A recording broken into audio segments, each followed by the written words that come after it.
আসসালামু আলাইকুম প্রিয় শিক্ষার্থীবৃন্দ, আশা করি সবাই ভালো আছো। তোমাদের জন্য আবার নতুন একটা ভিডিও নিয়ে চলে আসলাম এবং আজকে আমরা তোমাদের যে গুণোত্তর ধারা আছে 13.2 এর সেই গুণোত্তর ধারার অঙ্কগুলো সমাধান করব। এর আগে আমরা 13.1 এর যে অঙ্কগুলো ছিল তোমাদের বইয়ের যে অঙ্কগুলো, যেগুলো ইম্পর্টেন্ট যে অঙ্কগুলো, সেগুলো আমরা সবগুলো করিয়ে দিয়েছি। এখন থেকে আমরা 13.2 এর যে গুণোত্তর ধারার যে মেইন বইয়ের যে অঙ্কগুলো আছে সেই অঙ্কগুলো আমরা সমাধান করব। তোমরা সবাই ধৈর্য সহকারে ভিডিওটা প্রথম থেকে শেষ পর্যন্ত দেখবে এবং যারা চ্যানেলটা এখনো সাবস্ক্রাইব করো নাই তারা সব কষ্ট করে সাবস্ক্রাইব করে নেবে। এখন দেখো, আমরা এই 13.2 এর যখন অঙ্ক করতে যাব তখন আমাদের যেই সূত্রগুলো কাজে লাগবে, টোটাল 3টা সূত্র আমাদের কাজে লাগবে। তার মধ্যে এক নাম্বার হচ্ছে n-তম পদের সূত্র হচ্ছে a r⁴ এটা হচ্ছে n-তম পদের সূত্র। আর n সংখ্যক পদের সমষ্টি, n সংখ্যক পদের সমষ্টি সূত্র হচ্ছে a r⁴ divided by r-1। এই সূত্রটা অ্যাপ্লাই করতে হবে যখন r এর মান হচ্ছে 1 এর থেকে বড়। আরেকটা সূত্র হচ্ছে a r⁻r⁴ divided by 1 - r যখন r এর মান হচ্ছে আমাদের 1 এর থেকে ছোট। এই সূত্র দুইটা আমাদের কি করতে হবে, অ্যাপ্লাই করতে হবে। তো এইভাবে আমরা এই সূত্রগুলো অ্যাপ্লাই করে আমরা এই চ্যাপ্টারের অঙ্কগুলো করব। আর গুণোত্তর ধারা কি সেটা আমরা প্রথম যে 13.1 এর যে প্রথম যে পর্ব ছিল সেখানে আমি গুণোত্তর ধারা কাকে বলে সেটাকে আমরা বলেছি, যেই ধারার পার্থক্য যদি সমান না থাকে, যদি এই পাশাপাশি দুইটা পদের যদি পার্থক্য সমান না থাকে, যদি তাদের অনুপাতটা সমান হয়, তখন তাদেরকে আমরা কি বলি, গুণোত্তর ধারা বলি। তো এই যে একটা ধারা, এই ধারার কি বের করতে বলছে, অষ্টম পদ নির্ণয় করতে বলছে। এখন আগে আমার সবার আগে বুঝতে হবে এটা সমান্তর ধারা না এটা গুণোত্তর ধারা। তো এখন দেখো, এখানে 64 আর 32 এই দুইটার মধ্যে পার্থক্য হচ্ছে 32, 32 আর 16 এই দুইটার মধ্যে পার্থক্য হচ্ছে 16, 16 আর 8 এর মধ্যে পার্থক্য হচ্ছে কত, 8। তাহলে পার্থক্য সমান না, যেহেতু পার্থক্য সমান না সেহেতু এটা সমান্তর ধারা নয়। তাহলে এটা কোন ধারার মধ্যে যাবে, আমাদের গুণোত্তর ধারার মধ্যে যাবে। তাহলে গুণোত্তর ধারার আমাদের অষ্টম পদ বের করতে বলছে, অষ্টম পদ অর্থাৎ n-তম পদ বের করতে বলছে। n এর মান এখানে বলছে কত, 8, অষ্টম পদ নির্ণয় করো। তাহলে আমি এই যে প্রথম সূত্রটা, এখানে আমি n এর মান কত বসাবো, 8 বসাবো। সেইভাবে ধরে আমি এই অঙ্কটা সমাধান করব। তাহলে দেখো, এখানে প্রথম পদকে আমরা a দ্বারা প্রকাশ করি, এর মান হচ্ছে কত, 64। এই a হচ্ছে 64।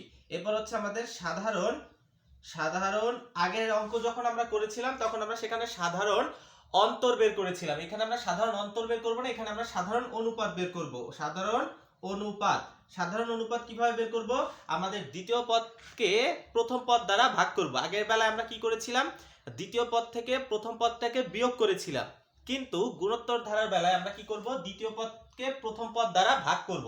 তাহলে দ্বিতীয় পদটা হচ্ছে আমাদের 32, এটাকে ভাগ করব আমরা 64 দ্বারা। তাহলে আমরা যদি এটাকে ভাগ করি, তাহলে 32 একে 32, 32 দুগুণে 64, তাহলে এখানে হবে আমাদের হাফ। তাহলে আমাদের সাধারণ অনুপাত r এর মান বের হয়েছে আমাদের কত, r এর মান বের হয়েছে হাফ। এখন আমাকে বের করতে বলছে অষ্টম পদটা কত, মানে 8 নাম্বার পদটা কত। তাহলে এখানে আমাদের n এর মান হচ্ছে কত, n এর মান হচ্ছে আমাদের 8। এখন আমরা অষ্টম পদ বের করি, অতএব অষ্টম পদ। তাহলে দেখো, আমাদের n-তম পদের সূত্র হচ্ছে a r n-1। তাহলে এখানে অষ্টম পদের সূত্র হবে a r 8 - 1, অর্থাৎ এইখানে যে n ছিল এই n এর জায়গায় আমাদের বসাইতে হবে 8। যদি তোমাকে 10তম পদ বের করতে বলে তাহলে n এর জায়গায় বসাবা 10, যদি 20তম পদ বের করতে বলে তাহলে n এর জায়গায় কত বসাবো, আমরা 20 বসাবো। এখন হচ্ছে আমাদের কাজ হচ্ছে মানটা বসানো। দেখো, এর মান হচ্ছে কত, এর মান হচ্ছে আমাদের 64। এই লিখলাম আমরা, এর পরিবর্তে 64 ইনটু এই r এর মান হচ্ছে আমাদের হাফ। তাহলে r এর পরিবর্তে লিখলাম হাফ, এই পাওয়ার 8 থেকে 1 বিয়োগ করলে আমাদের পাওয়ার থাকবে কত, 7। তাহলে এখানে আসি আমরা পরে, দেখো এই হচ্ছে আমাদের 64 ইনটু, দেখো আমরা যদি 1 এর পাওয়ার যদি 7 দেই তাহলে রেজাল্ট কত আসে, 1 আসে। 1 এর পাওয়ার আমরা যাই দেই না কেন, 1 2 3 4 5 6 7 8 100 200 300 400 যাই দেই না কেন, 1 এর উপরে আমরা পাওয়ার যাই দিব, রেজাল্ট কত আসবে, 1ই আসবে। আর 2 এর পাওয়ার যদি আমরা 7 দেই, 2 টু দি পাওয়ার 7, তাহলে এখানে হবে আমাদের 128। এখন খেয়াল করো, যদি আমরা এই 64 দ্বারা 128 কে ভাগ করি তাহলে 64 একে 64, 64 দুগুণে 128, তাহলে আমাদের এখানে হবে উপরে হচ্ছে 1, নিচে হচ্ছে আমাদের 2। এটাই হচ্ছে আমাদের অষ্টম পদ। আশা করি তোমরা এই অঙ্কটা সবাই বুঝতে পারছো, কোনো সমস্যা থাকার কথা না। তারপর যদি সমস্যা থাকে আমাকে কমেন্টে অবশ্যই জানাবে। এই হচ্ছে আমাদের 5 নাম্বার প্রশ্ন। এরপরে হচ্ছে আমরা চলে যাব 6 নাম্বার অঙ্কে, চলে যাব 6 নাম্বারটায়। তো দেখো, এখানে হচ্ছে 6 নাম্বার অঙ্কটায় কি বলছে, 6 নাম্বার এখানে হচ্ছে 3 প্লাস 9 প্লাস, এরপর হচ্ছে 27, তারপর হচ্ছে প্লাস ডট ডট। এখন হচ্ছে ধারাটির 14টি পদের সমষ্টি কত? প্রথম 14 পদের সমষ্টি, প্রথম 14টি পদের সমষ্টি, 14টি পদের সমষ্টি সমষ্টি কত এটা আমাদের বের করতে বলছে। প্রথম 14টি পদের সমষ্টি কত এটা আমাদের বের করতে বলছে। তো এখন খেয়াল করো 14 পদের সমষ্টি বের করব, তাই না?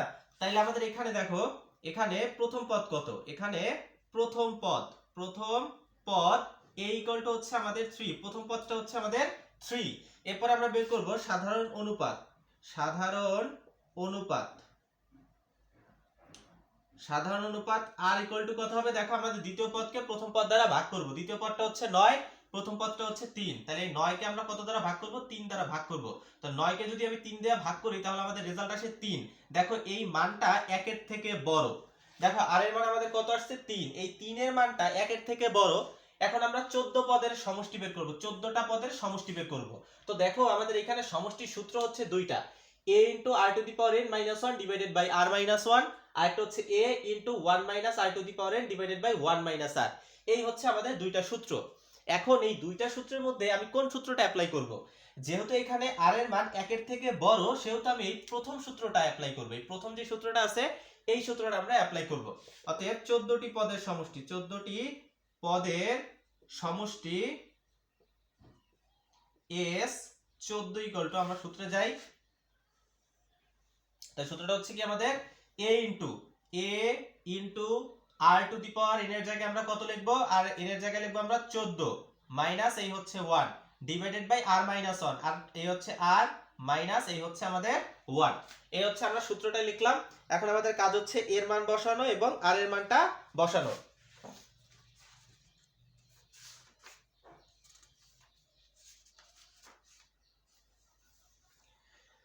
তো দেখো আমরা এখানে এর মান এবং r এর মানটা বসাই।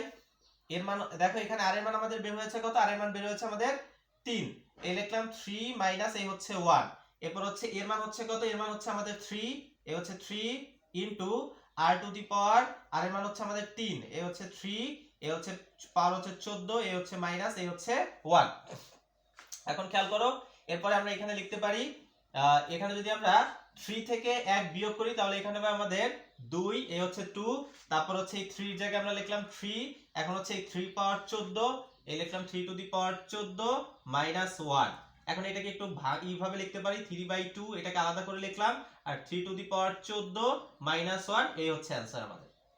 ঠিক আছে? তোমরা ইচ্ছা করলে এটাকে তোমরা এই 3 টু দি পাওয়ার 14 এটা গুণ করেও 3 টু দি পাওয়ার 14 মাইনাস 1 এখান থেকে ক্যালকুলেশন করে তোমরা বাকি রেজাল্ট বের করতে পারো, বাট এই পর্যন্ত রেজাল্ট বের করলেই আমাদের চলবে, আর লাগবে না।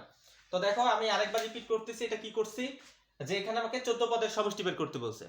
তাহলে আমাদের প্রথম পদ হচ্ছে 3, এরপর হচ্ছে সাধারণ অনুপাত r এর মান আমরা বের করব, দ্বিতীয় পদটাকে প্রথম পদ দ্বারা ভাগ করব। দ্বিতীয় পদকে প্রথম পদ দ্বারা ভাগ করছি, রেজাল্ট আসছে 3, যেই মানটা 1 এর থেকে বড়, আমি এই জন্য লিখলাম গ্রেটার দ্যান 1।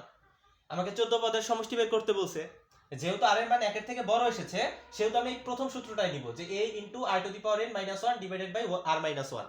তাহলে এই সূত্রটা আমি লিখলাম। এখানে এর মান হচ্ছে 14, এরপর হচ্ছে এর জায়গায় আমি এর মান বসিয়েছি 3, আর এর জায়গায় r এর মানও আমি বসিয়েছি 3। 3 থেকে 1 বিয়োগ করলে এখানে থাকবে 2, এই হচ্ছে 3 এর জায়গায় 3 থাকুক, 3 to the power 14 - 1, 3 to the পাওয়ার 14 - 1, এটাকে আলাদা করে এইভাবে লিখে দিয়েছি, শেষ। এই হচ্ছে আমাদের 6 নাম্বার প্রশ্নের সমাধান। এরপরে হচ্ছে আমরা চলে যাব আমাদের যে 7 নাম্বার যে অঙ্কটা আছে, 7 নাম্বার অঙ্কে চলে যাব।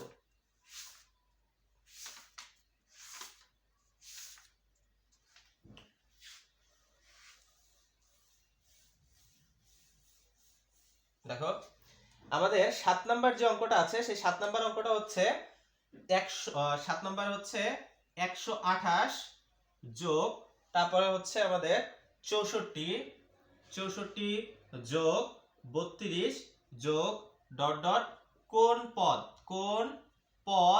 ইকুয়াল টু, কোন পদের মান হচ্ছে, কোন পদ হচ্ছে হাফ, কোন পদ হাফ, এটা আমাকে বের করতে বলছে। কোন পদের মান হাফ, অর্থাৎ আমাকে পদ সংখ্যা মানে n এর মানটা বের করতে বলছে। তো এখন খেয়াল করো, আমরা এখানে লিখতে পারি ধারার প্রথম পদ a ইকুয়াল টু হচ্ছে কত? 128, এটা হচ্ছে এর মান। এখন আমরা বের করব সাধারণ অনুপাত r ইকুয়াল টু কত হবে? দেখো আমরা কি করব, দ্বিতীয় পদকে প্রথম পদ দ্বারা ভাগ করব। দ্বিতীয় পদটা হচ্ছে আমাদের 64, এটাকে ভাগ করব 128 দ্বারা। তাহলে 64 কে যদি আমরা 128 দ্বারা ভাগ করি তাহলে এখানে হবে 1/2, এই হচ্ছে হাফ। সাধারণ অনুপাত আর এর মান আমাদের বের হয়েছে কত? হাফ। এখন আমাকে বের করতে বলছে কোন পদের মানটা হাফ, কোন পদের মান হাফ। এখন খেয়াল করো, আমরা তো আসলে জানি না যে কোন পদের মানটা হাফ। আমরা এখান থেকে মনে করি n তম পদ ইকুয়াল টু হাফ। n তম পদের মানটা হচ্ছে হাফ। এটা আমরা ধরে নিলাম যে আমাদের n তম পদের মানটা হচ্ছে আমাদের কত? হাফ। n তম পদের মান হাফ। বা এখানে আমরা n তম পদের জায়গায় আমরা n তম পদের সূত্রটা লিখতে পারি। n তম পদের সূত্র কি? a into r to the power n minus 1 equal to এই হচ্ছে আমাদের হাফ। এরপরে দেখো আমাদের কাজ হচ্ছে এর জায়গায় এর মান বসানো আর এর জায়গায় আমরা আর এর মানটা বসাবো। তাহলে এর মান হচ্ছে কত?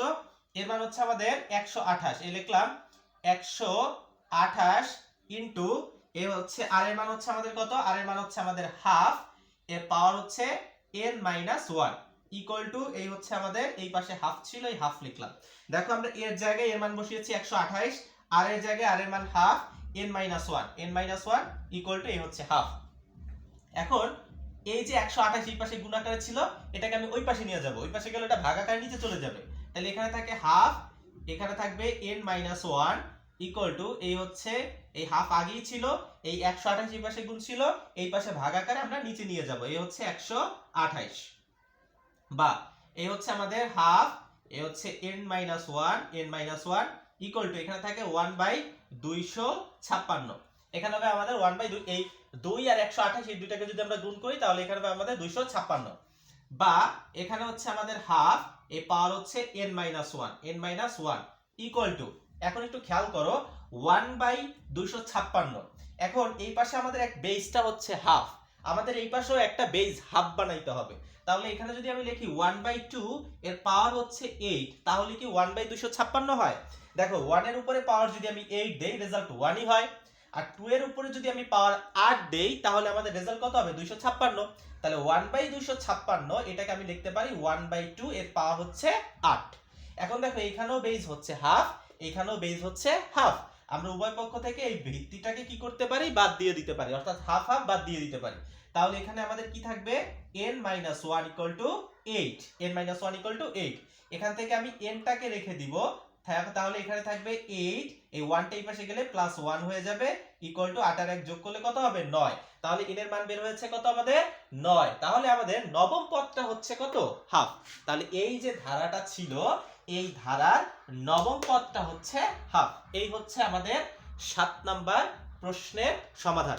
এর পরবর্তী আজ প্রথম পর্বে এই পর্যন্তই। তোমরা দ্বিতীয় পর্বটা যে আমাদের যে 8-9 নাম্বার প্রশ্নটা আসবে সেটা খুবই গুরুত্বপূর্ণ, তোমরা সবাই দ্বিতীয় পর্বটা দেখবে। আশা করছি সকলকেই ধন্যবাদ।